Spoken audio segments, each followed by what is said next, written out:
Have you ever wondered how Spider-Man sticks to walls, ceilings, pretty much anything? Is it magic, science, or something in between? Today, we're gonna deep dive into this magical mystery and finally get to the bottom of it. And welcome to my first long format video ever. But this is a series I want to start called Nerd Mysteries, so stay tuned for more. Anyway, back to the mystery. Today, we're tackling one of the biggest mysteries in Marvel history. And it's something so simple, yet so complex. And that's, how does Spider-Man stick to anything? There are many theories out there, from his famous web shooters to little barbs on his hand to something a bit more scientifical. So let's break them down.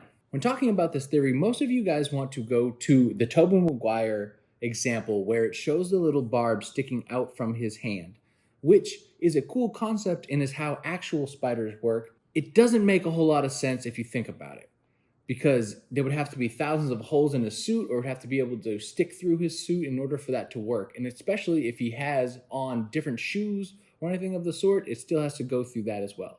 So as much as I love that idea, it just doesn't make any sense, because you start to break it down a little bit further and you think, how does it go through the Iron Spider suit? How does Miles Morales do it in Nikes? And the more you think about it, the less it makes any sort of sense, which these tiny barbs is how it was originally explained, but it was very vague in the comics. But later, in this more detailed explanation, it was revealed that Peter Parker can actually control the inner atom bounds of his fingers and toes. So basically, he can manipulate the Van der Waals forces. And if you don't know what that is, here's a very, very nerdy explanation of it. The Van der Waals forces are weak, short-range attractions between molecules or atoms caused by a temporary fluctuation of electron distribution or prominent dipoles in polar molecules. So if you're like me, and that means absolutely nothing to you, imagine it like this. It's like Velcro, but a very kind of loose Velcro. So if it would stick together while it's there, but you could pull it apart very easily. Stick if you want to stick, pull apart if you want to pull apart. And I know it's a lot more complicated than that, but I think it's a great visual to help people understand. Anyway, moving on. So how does that stack up to real world science? Well, it kind of does. There are certain animals that we've studied throughout our history, including geckos, and mostly geckos. It does turn out that their feet have thousands of little hairs on them, and we call this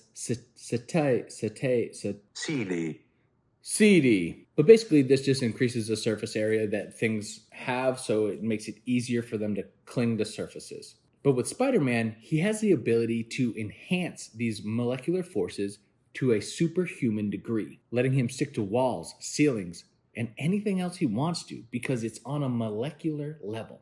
But these powers haven't always been like this, and they've actually evolved over time.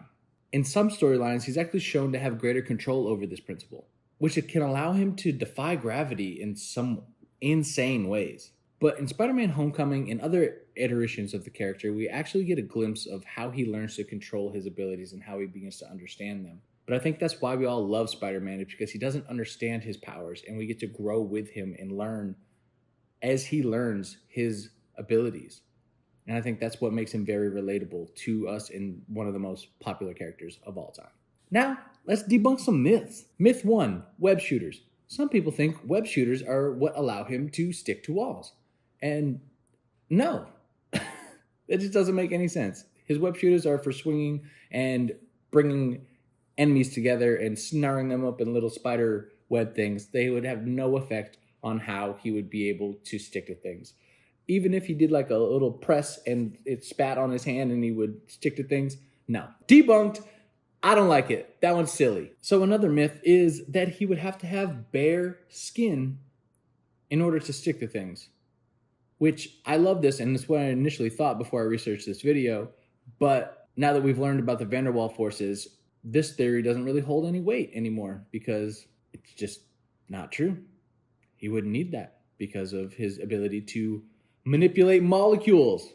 All right, and to end this video, I'm going to give you guys some quick fun facts that you can spit at your friends. Number 1, in the Ultimate Spider-Man comics, it's actually hinted that he has the ability to turn this sticking ability on and off. So if he doesn't want to stick to something, he can just turn it off. Or if he wants to stick to something, he can just turn it back on, which is kind of an interesting development of that power. Fact 2, this is actually one of the many reasons that he's able to pick up large things, because it sticks to his hand instead of it just being pure muscle or having to lift. Fact 3, Tobey Maguire's 2002 Spider-Man is actually the most real-world accurate version of a Spider-Man with the tiny bristles that spiders actually have.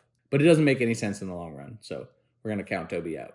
So there we have it. Spider-Man's ability to stick to anything is a combination of real-world science, a little Marvel magic, and some real-world inspiration and creativity.